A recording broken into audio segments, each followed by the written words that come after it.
Good morning बच्चों।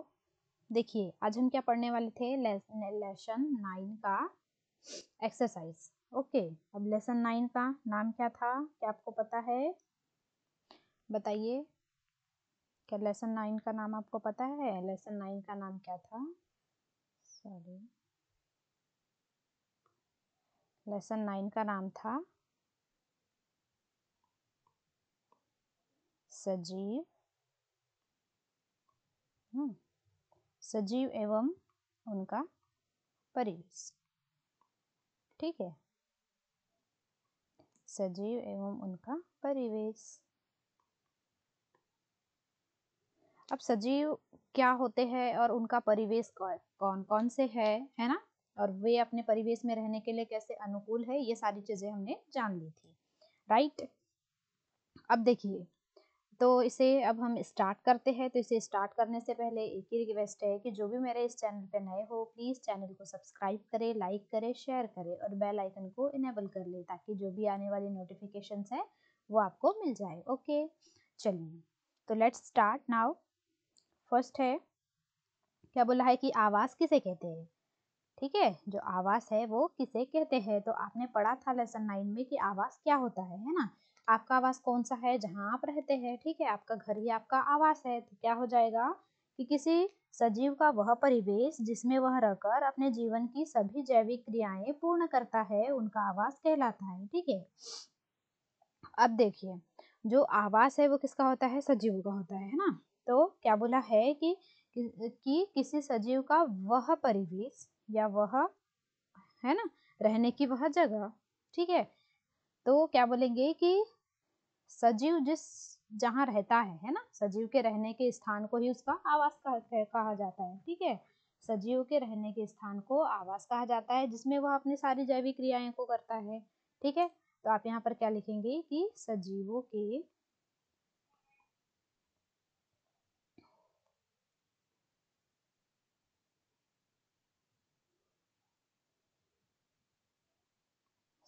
का वह परिवेश, है ना, परिवेश मीन्स जहाँ वो रह रहा है। ठीक है, परिवेश जिसमें वह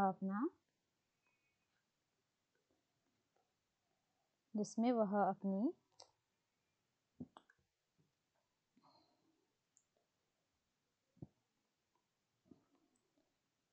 सभी जैविक क्रियाएं करता है। ठीक है,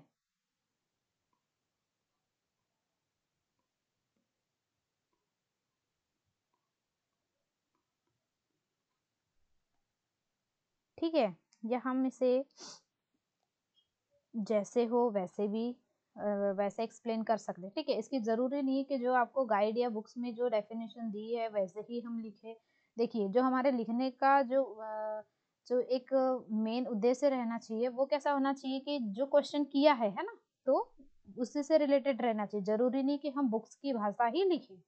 ठीक है, तो सजीवों का वह परिवेश जिसमें वह अपनी सारी जैविक क्रियाएं करता है। ठीक है, या अपना जीवन यापन करता है, तो उसे क्या कहा जाएगा? आवास कहा जाएगा। ठीक है, अब सेकंड देखिए, कैक्टस मरुस्थल में जीवन यापन के लिए किस प्रकार अनुकूलित है। ठीक है, अब देखेंगे कि जो कैक्टस था वो मरुस्थल में जीवन यापन किस प्रकार कर रहा था। ठीक है, तो हमने कुछ पढ़े थे कि मरुस्थल में कैसे जीवन यापन किया जाता है ना, उसके लिए क्या अनुकूलता होती है उसमें। ठीक है, और जल में किस प्रकार होती है और स्थल में किस प्रकार होती है। ठीक है, तो जो ये कैक्टस है, आपने देखा होगा कैक्टस का पौधा। ठीक है, तो ये कहाँ पाया जाता है? मरुस्थल में, है ना। अब मरुस्थल मतलब जैसे रेगिस्तान टाइप। ठीक है, अब रेगिस्तान वाली जगह में आपने देखा होगा कि वहां पर क्या होता है कि पानी की मात्रा बहुत कम होती है।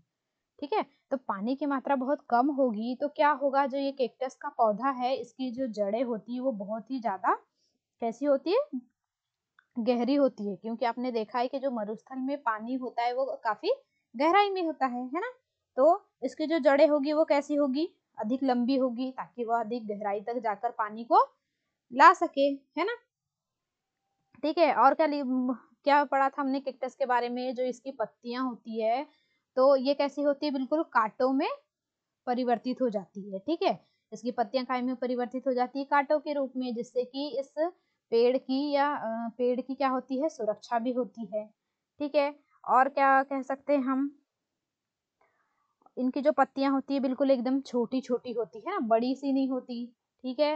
और पत्तियां कैसी होती है, जैसे नागफनी का हो गया पेड़ है ना, उसकी पत्तियां कैसी होती है, बिल्कुल मांसल होती है ना, रोमल सतह वाली होती है, बिल्कुल चिकनी होती है ना, और एकदम मोटी मोटी होती है, मांसल होती है, और उसके ऊपर क्या होते हैं, कांटे लगे होते हैं, ठीक है। और इसका जो तना होता है वो कैसा होता है, हरा होता है, मोटा होता है, मांसल होता है, और जिससे वह अपना भोजन बना लेता है, ठीक है। तो ये सारी चीजें हमने कैक्टस के बारे में पढ़ा था, ठीक है। तो ये सारी चीजें लिखना है आपको कि जो कैक्टस का पौधा होता है वो मरुस्थल में जीवन यापन किस प्रकार करता है। तो किस प्रकार करेगा कि मरुस्थल में जो जल का है वो कैसा होता है, अभाव पाया जाता है ना। मरुस्थल में जल जल नहीं ज्यादा नहीं पाया जाता, जैसे कि हमने क्या पढ़ा था, और ऊँट के बारे में भी पढ़ा था, है ना। ऊँट कई दिनों तक पानी पी करके रह सकता है, क्यों रह सकता है, क्योंकि जो रेत गर्म हो जाती, तो रेत की जो गर्मी होती है वो उसके बॉडी तक नहीं पहुंचती। क्यों नहीं पहुंचती है, क्योंकि उसकी जो टांगे होती है, जो पैर होते हैं वो काफी लंबे होते हैं ना, तो जो रेत की गर्मी है उसकी बॉडी तक नहीं जाती। अब रेत की गर्मी बॉडी तक नहीं जाएगी तो जो पसीना है वो ज्यादा नहीं निकलेगा, है ना, और वे मूत्र भी ज्यादा नहीं करते हैं, है ठीक है। और जो ऊँट का जो गोबर होता है, ठीक है, उसका जो मल होता है वो कैसा होता है, गीला नहीं होकर के कैसा होता है, बिल्कुल ऐसा शुष्क सा होता है ना, जिससे कि क्या होता है, पानी अधिक व्यय नहीं होता है। अब ऐसा होगा तो फिर क्या होगा, देखिए, फिर हम अपने पॉइंट पर आते हैं कि कैक्टस, ठीक है। तो अब मरुस्थल में पानी का अभाव पाया जाता है, इसीलिए क्या होता है, कैक्टस की जो जड़ें होती है वो काफी गहरी होती है, ठीक है, काफी लंबी होती है, जो कि मरुस्थल की गहराई में जाकर पानी को ला सके। अब जो कैक्टस की पत्तियां होती है तो वो कैसी होती है, छोटी छोटी होती है और कांटों में रूपांतरित हो जाती है ना। और कुछ पत्ते कैसे होते हैं, और क्या होता है, इसका जो तना है वो काफी हरा होता है और मोटा और मांसल होता है ना। और क्या कर सकेंगे, और क्या लिखेंगे, अब जब जो पत्तियां हैं छोटी छोटी होगी और कांटों के रूप में होगी, तो जो पानी का वाष्पन है ना, जो वाष्पोत्सर्जन की प्रक्रिया में जो पानी निकलता है तो वो कैसा होगा, बिल्कुल कम मात्रा में होगा, है ना, जिससे कि कैक्टस मरुस्थल में रह सकता है। अब इतनी सारी चीजें बता दी मैंने, क्या आपको क्लियर हो गया, बताइए, ठीक है, हो गया ना, ओके। अब हम पढ़ेंगे रिक्त स्थानों की पूर्ति कीजिए। अब देखिए फर्स्ट क्या दिया है कि पौधे एवं जंतुओं में पाए जाने वाले विशिष्ट लक्षण जो उन्हें आवास विशेष में रहने योग्य बनाते हैं कहलाता है। अब बताइए कि जो कुछ पौधे हैं और कुछ जंतु है, इनमें ऐसा कौन सा विशिष्ट लक्षण पाया जाता है जो उन्हें आवास में रहने के लायक बनाता है ना। कौन सी विशेषता होती है, हमने पढ़ा था अनुकूलन, ठीक है। तो है हम यहाँ लिख देंगे अनुकूलन, ठीक है, अनुकूलन, ठीक है। आवास में रहने के लिए ये अनुकूल होते हैं, ठीक है, कुछ मरुस्थल में रहने के लिए, कुछ जल में रहने के लिए, ओके।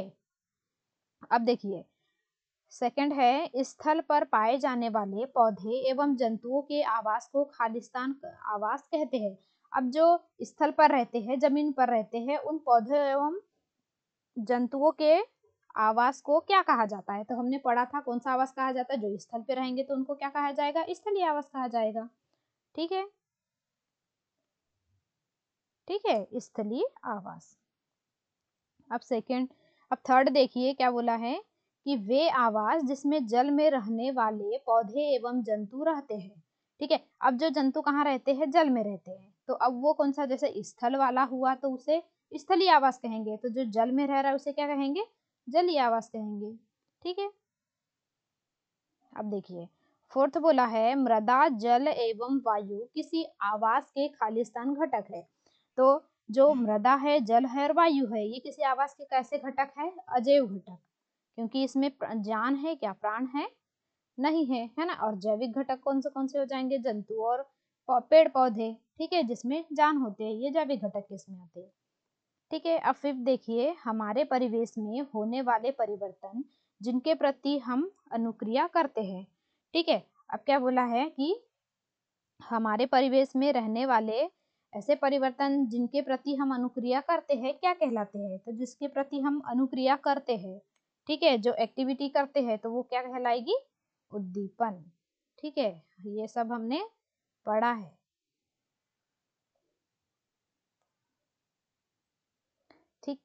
अब देखिए फोर्थ में क्या बोला है कि निम्नलिखित सूची में कौन सी निर्जीव वस्तु है। अब यहाँ एक सूची दी गई है जिसमें से हमें बताना है कि इनमें से कौन सी निर्जीव वस्तुएं हैं। ठीक है, अब बोला है यहाँ पर हल, है ना, हल है, छत्रक है, सिलाई मशीन है, रेडियो है, नाव है, जलकुंभी और केंचुआ। ठीक है, छत्रक मतलब आपको पता है, छत्रक क्या होता है, लड़ने वाला योद्धा, उसे छत्रक, है ना। तो अब देखिए जो हल है, क्या हल में प्राण होते हैं क्या, क्या सजीव है ये, हाँ, सांस लेता है, नहीं लेता। तो इसमें से हमें निर्जीव वस्तुएं अलग करनी, तो निर्जीव में हल आ जाएगा। छत्रक है, ठीक है, तो ये योद्धा है, तो ये तो सजीव में आएगा। फिर सिलाई मशीन, क्या सिलाई मशीन में जान है, नहीं है, तो इसे हम सिलेक्ट कर लेंगे। अब क्या बोला है, रेडियो, तो रेडियो में जान है, निर्जीव है कि सजीव है, बताइए। ये कैसी है, निर्जीव होती है। ठीक है, अब नाव भी निर्जीव है ना। और जो जलकुंभी और केंचुआ ये कैसे हैं, सजीव है। ठीक है, अब देखिए पांचवा, किसी ऐसी निर्जीव वस्तु का उदाहरण दीजिए जिसमें सजीवों के दो लक्षण दिखाई देते। अब ऐसी कौन सी निर्जीव वस्तु है जिसमें कि सजीवों के दो लक्षण दिखाई दिए थे। हमने बहुत सारी चीजें पढ़ी थी ऐसी, है ना, जो क्या होता है, गति करती है ना, बढ़ती हुई दिखाई देती है, पर क्या होता है कि एक्चुअली में वो सजीव नहीं होती। तो ऐसी कौन सी चीज थी, जैसे कि चंद्रमा।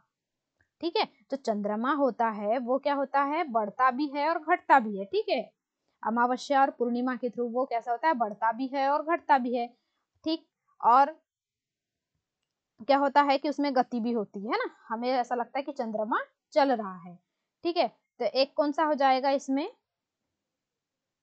सॉरी हम ये पढ़ रहे हैं ना, तो इसके जो लक्षण दिखाई देते हैं तो इसमें कौन कौन से आ जाएंगे, एक आ जाएगा चंद्रमा, है ना, फर्स्ट आ जाएगा चंद्रमा, क्योंकि इसमें गति भी होती है ना, गति भी होती है। और सेकंड क्या होता है कि ये घटता और बढ़ता है। ठीक है,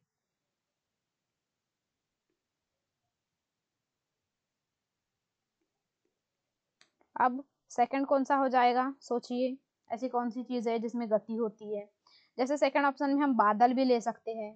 ठीक है, बादल में भी गति होती है और घटती बढ़ती भी रहती है। ठीक है, और थर्ड ले सकते हैं, जैसे साइकिल हो गई, इसमें भी गति होती है।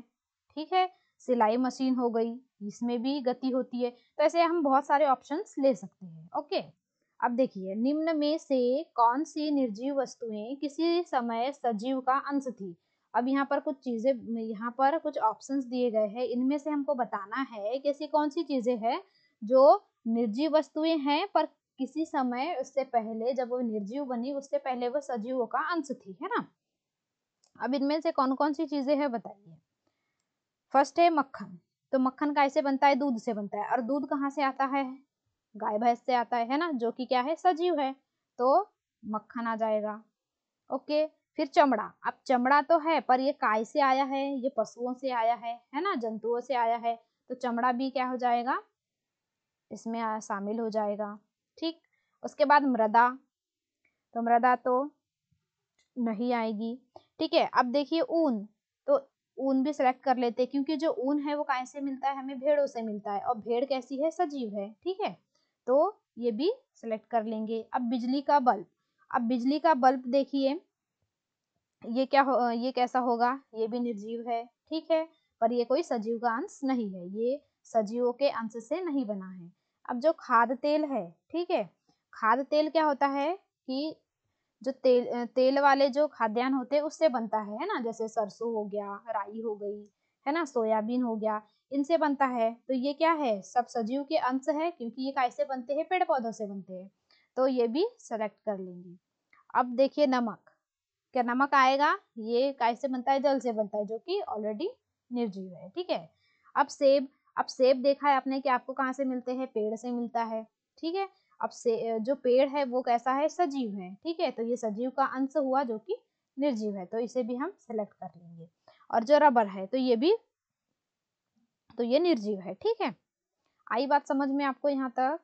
अब देखिए क्या बोला है, सजीव के विशिष्ट लक्षण सूचीबद्ध कीजिए। ठीक, अब हम सजीवों के विशिष्ट लक्षण सूचीबद्ध करेंगे कि सजीव में कौन कौन से विशिष्ट लक्षण पाए जाते हैं। ठीक है, आप खुद अपने ऊपर घटाकर भी इसका आंसर लिख सकते हैं कि आप सजीव है तो आप में कौन कौन सी एक्टिविटी होती है, कौन कौन सी क्रियाएं करते हैं आप। ठीक है, आप में गति होती है गति, है ना, सजीवों में गति होती है, घटने बढ़ने की क्रिया होती है। ठीक है, और कौन सी गति होती है, और कौन कौन से सी चीजें आप करते हैं बताइए। आपका एक आवास होता है, परिवेश होता है ना। और कौन कौन सी चीजें हैं, देखिए आपकी एक विशिष्ट संरचना होगी। ठीक है, जो सजीव होते हैं उनकी एक विशिष्ट संरचना होती है, जिससे कि वह और जिस संरचना के थ्रू क्या करते हुए स्वभाव करते हैं, है ना, स्वभाव की उपस्थिति में किसी पौधे अथवा जंतु को उसके परिवेश में रहने के लायक बनाते हैं। ठीक है, जो अनुकूलता कहलाती है। अब देखिए कौन कौन सी चीजें, और सजीवों को ऊर्जा की आवश्यकता होती है, ऊर्जा चाहिए होती है। ठीक है, इनकी बॉडी में वृद्धि होती है। ओके, अब ऊर्जा क्यों चाहिए होती है, ताकि अगर उनके बॉडी में कुछ हो जाए, है ना, या बॉडी में लग जाए, जैसे कट जाए, फट जाए, तो उसकी मरम्मत के लिए एनर्जी चाहिए होगी, है ना, भोजन चाहिए होगा। और कौन कौन सी चीजें हैं बताइए, वृद्धि भी आ गई। अब और कौन कौन सी चीजें हैं जो कि आपको सजीव बनाती है। ठीक है, सबसे मेन तो है श्वसन, है ना, कि सजीव जो है वो क्या करते हैं, सांस लेते हैं, श्वसन की क्रिया करते हैं, है ना। आप में उद्दीपन होता है। ठीक है, जो वेस्टेज चीजें होती है आप उसको अपने बॉडी से रिमूव करते हैं, है ना। आप में उत्सर्जन की प्रोसेस होती है। और कौन कौन सी चीजें होती है, हमने पढ़ा था कि जो सजीव होते हैं वे प्रजनन के थ्रू अपना क्या करते हैं, अपने ही जैसे जीव को बनाते हैं या उत्पन्न करते हैं। ठीक है, तो प्रजनन की एक हो जाए, प्रजनन हो जाएगा। और कौन कौन सी चीजें हैं बताइए। तो इतनी चीजें हैं। ठीक है, आप इसे एक एक पॉइंट में, इन वर्ड्स को एक एक पॉइंट में ऐड करके इसका बना सकते हैं। कैसे बनाएंगे कि सजीवों में गति पाई जाती है, सजीवों के लिए एक विशेष परिवेश होता है ना, सजीवों में विशिष्ट संरचना होती है जिसके थ्रू वे क्या करते हैं, जिसके थ्रू क्या करेंगे, वो विशिष्ट संरचना पाई जाती है ना, हमने इसमें पहले पढ़ा था। ठीक है, संरचना पाई जाती है, उनका एक विशेष स्वभाव होता है। ठीक है, जो कि उसे किसी भी परिवेश में रहने के लायक बनाता है।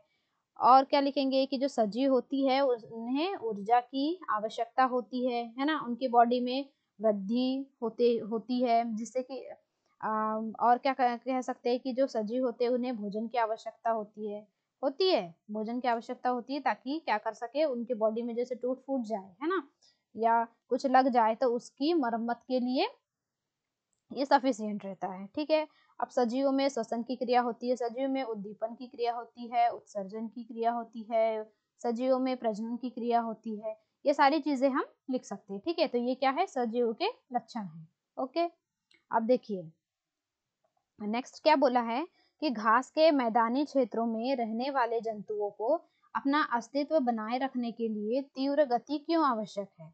अब बताइए कि जो जंतु घास में रहते हैं, घास वाले मैदानी क्षेत्र में रहते हैं, तो उनके लिए तीव्र गति क्यों आवश्यक है बताइए। जैसे कि क्या होता है, जैसे बहुत से जंगल होते हैं ना जो मैदानी वाले होते हैं, तो उसमें आपने देखा होगा कि जितने भी जंतु होते हैं वो बहुत ही ज्यादा फास्ट भागते हैं। तो क्यों चाहिए, देखिए कुछ संकेत भी लिखा है, घास स्थल आवासों में छिपने के लिए वृक्षों की संख्या बहुत कम होती है। ठीक है, इसमें एक ऑप्शन भी है कि जो वृक्ष है ना, बड़े बड़े वृक्ष, उनकी संख्या बहुत ही कम होती है। ठीक है, तो अब कैसा होगा कि जो मैदानी क्षेत्र होते हैं उनमें जो पौधों की ऊंचाई है वो काफी कम होती है ना। अब क्या होगा कि जो मैदान क्षेत्र है उसमें घास पाए जाएंगे, बड़े बड़े जो वृक्ष होते हैं उनका अभाव होता है ना, बड़े बड़े वृक्ष नहीं पाए जाते, ये यहाँ पर ही लिखा हुआ है, इनकी संख्या बहुत कम होती है, बहुत ही सीमित मात्रा में। ठीक है। अब क्या होगा कि यहाँ पर रहने वाले जो जंतु है, ठीक है, अब जो मैदानी क्षेत्रों में रहने वाले जंतु है, तो ये क्यों क्यों इनके लिए तीव्र गति आवश्यक है पता है आपको? इसीलिए क्योंकि ताकि ये भाग सके, तेज इसीलिए भाग सके ताकि ये अपने शत्रुओं से अपनी रक्षा कर सके, है ना? ये तेज भागेंगे तो अपने शत्रुओं से अपनी रक्षा कर पाएंगे। यदि इसी में क्या हो, बहुत बड़े बड़ी घास हो, है ना, या पेड़ हो, तो उन्हें भागने में क्या होता है, थोड़ी सी प्रॉब्लम होती है, ठीक है। इसीलिए जो मैदानी क्षेत्र में रहने वाले जंतु है, तो उन्हें अपना अस्तित्व बनाए रखने के लिए क्या करना पड़ता है, तीव्र गति वाला होना पड़ता है, ताकि अपने शत्रुओं से अपनी रक्षा कर सके, ठीक है। तो यहाँ तक था, है ना, हमारी एक्सरसाइज फिनिश हो चुकी है। तो आई होप आपको समझ में आया हो ये सारी चीजें, ठीक है। अब देखिए, मिलेंगे नेक्स्ट वीडियो में नेक्स्ट चैप्टर के साथ, तब तक के लिए बाय बाय।